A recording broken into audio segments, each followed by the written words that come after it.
Hip hop, MCing and DJing from your own mind, you know.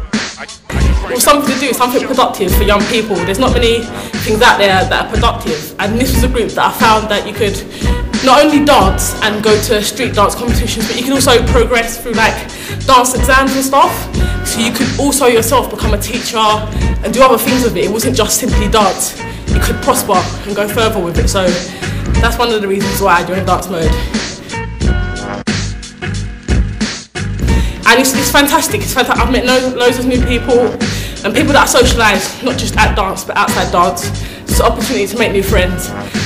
And my dance teacher and the people around me are very supportive, and we've got a solid environment to perform, to practice, and it encourages you to do other things.